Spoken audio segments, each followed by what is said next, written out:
Hey everybody, welcome to week 6 of college football.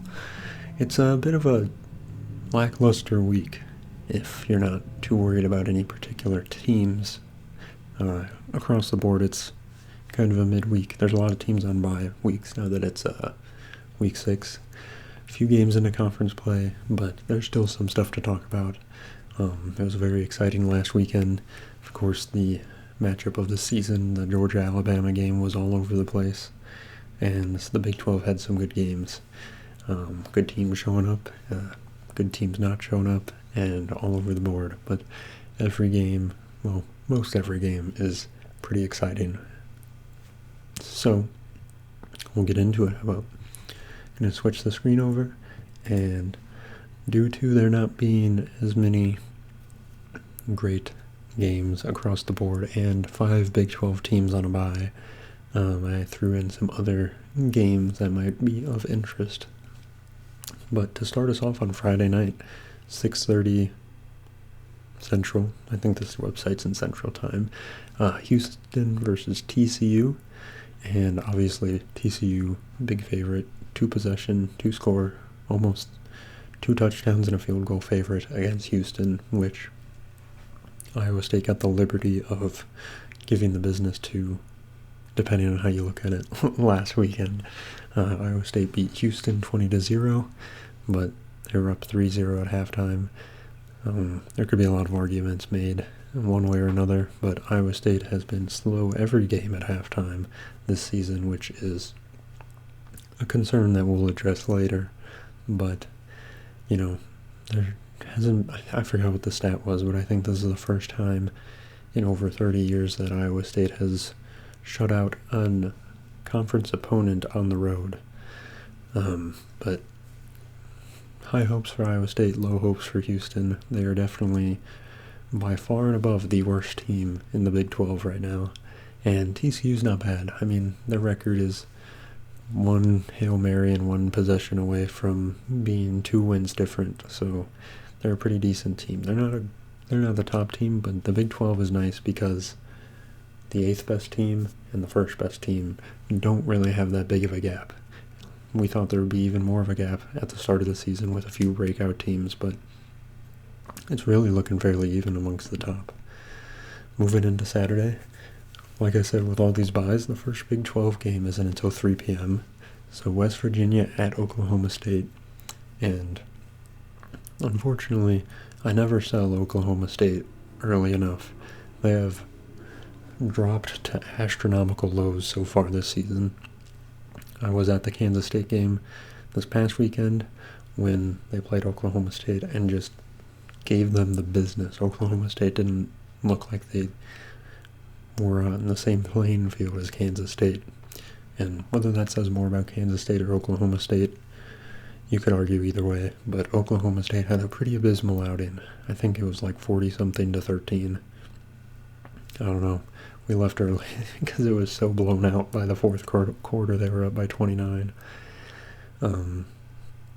Oklahoma State's getting some points because they're home, but I'd love to see West Virginia win this one.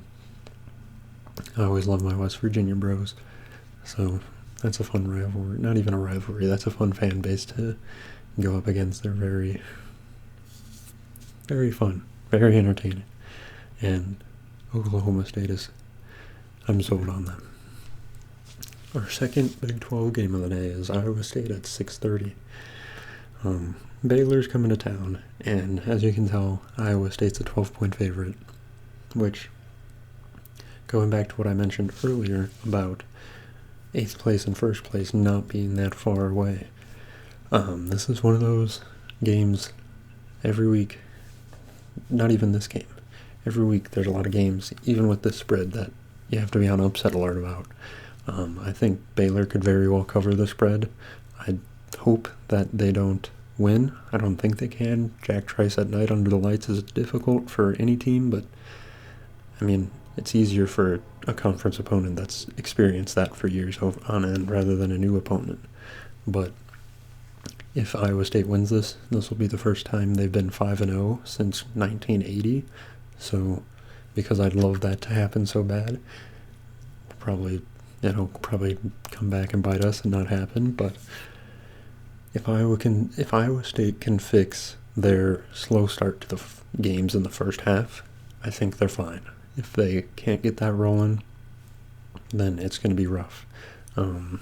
Baylor is also needing to make statements. Their coach could potentially be fired after this game if they lose in surprising fashion. They are not a great school, and they haven't given up. Not the school itself, sorry. They're not a great team. I'm not bashing Baylor as a school. I don't know anything about that. But their team hasn't given up on their coach yet, which is scary for an opponent spot because they could really come back and make this a very emotionally charged underdog game. I think Iowa State can win, but 12 is a lot of points. Especially, like, the over-under is 45. What that makes the team totals, I'm not sure.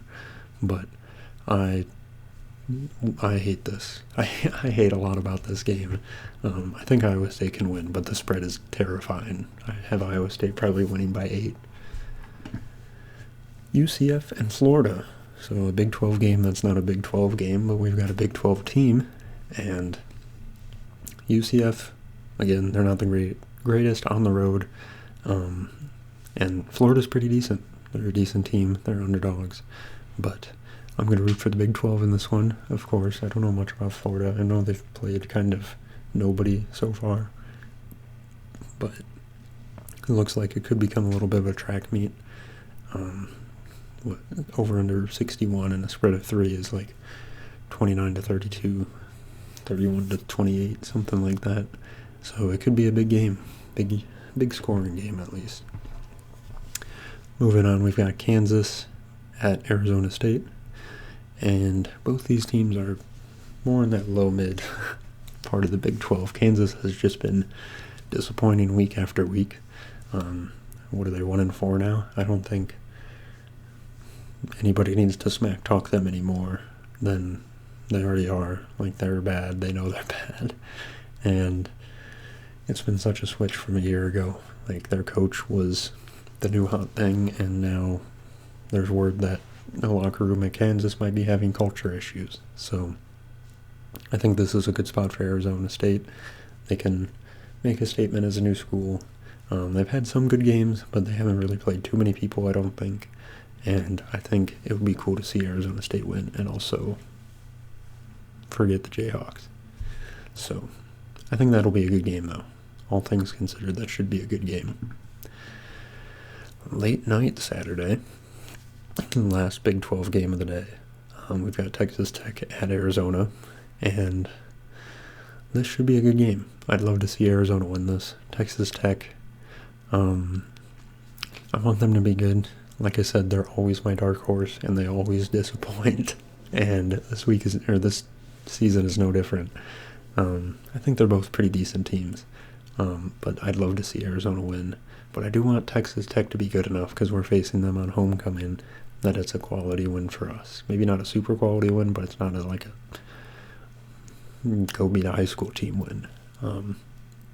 But I wouldn't mind seeing Arizona win this. And Saturday at 10 p.m., that's a fall asleep to the sounds of the commentators type of game. High scoring, so we'll see. It might be another shootout, but Arizona would be fun to watch. Moving on to our not Big 12 games. This one again is Request Michigan State. This is a Friday game at 8 p.m., so jumping back to Friday. And I think unfortunately for the last 3 weeks, Michigan State has been a heavy underdog in the games, so there's not much to review. Oregon is a powerhouse of a team. Obviously 24-point favorites. 8 p.m. Friday night. I don't think Michigan State has too much of a chance. Maybe they lose by 20, but I don't know. That's a lot. That's a lot of points. Moving on, we've got Missouri and Texas A&M. This is the only ranked matchup between two ranked teams, which I may start doing, especially on slow weeks like this week. Missouri ranked 9, Texas A&M ranked 25, and Texas A&M is a 2-point favorite. So furthering my misunderstanding or lack of understanding of how the AP polls really work and how the minds rank these teams. Just goes to show that you can be, 16 ranks above and be an underdog. I mean, it's when you look at the schedules and stuff, Missouri really hasn't played anybody, and Texas A&M, I've got their tab for their schedule here. They lost, but they were close to Notre Dame in the very beginning of the season, who's ranked 14. McNeese State, nobody team, they beat them by 42. Beat Florida, which is respectable. Barely beat Bowling Green, so I don't know what that says, and beat Arkansas, who's a decent team. So Texas A&M has the, resume to be a 2-point favorite against Missouri, who hasn't played many people. I just don't understand the ranking in the AP polls, but that's a different thing. Moving on to a 6:30 game on Saturday in Washington. This should be a good close game, obviously. Not watching it because Iowa State is on 15 minutes before, but I like Washington. I don't like Michigan, and this is a toss-up game, really, right? 2-point favorite at home, lower scoring game. I think it'll be a good game.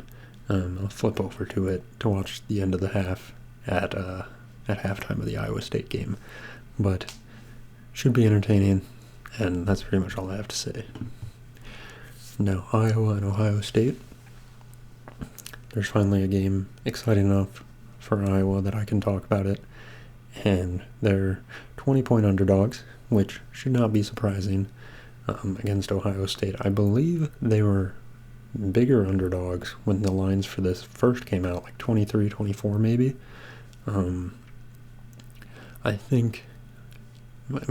Everybody knows. I think everybody has come to terms with Iowa not winning this game, which Ohio State is on another level. They're in the top 5 in the country type playing field. But if Iowa only loses by 14 and they stay competitive, I think that's a moral victory for Iowa and kind of what they need right now. Like, this will kind of determine how the vibes for the rest of the season go for them, I think. If they get blown out, I think they're 0-7 in the last 7 games against ranked opponents, and they've just been struggling against decent teams because they play so many bad teams all year.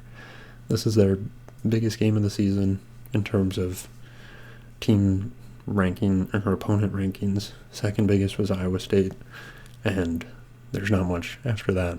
So I think it'll be an interesting game. Iowa could get a moral victory there. And then finally USC, 6:30 as well, against Minnesota. I am anti-Minnesota. I think I've mentioned that previously, so I'll be pro-USC. I really don't know too much about this. I know Iowa beat Minnesota the other week, and I haven't really tracked them other than that. But there's more important games to watch at 6:30, I think, unless you're a fan of USC or Minnesota, then by all means. But I will be watching my Cyclones. So that wraps it up for this week. There's 2 games on Thursday, not huge games, and then the NFL game on Thursday is the Bucs versus the Falcons. So there's football on. You can flip through a few games. There's like 6 games on Friday, so there's stuff to do this weekend. There's just no big standout game, especially coming off last week where there were a bunch of big name games. But that's the rundown this week. I hope you enjoyed, and I will see you all next week. If you want to join the live stream, it'll be every Tuesday around 8 p.m. If you want to come watch this live, hang out and chat a little bit before and after the recording, and talk football, talk whatever, and just hang out. So hope to see y'all there. Otherwise, I'll see you next week. See ya.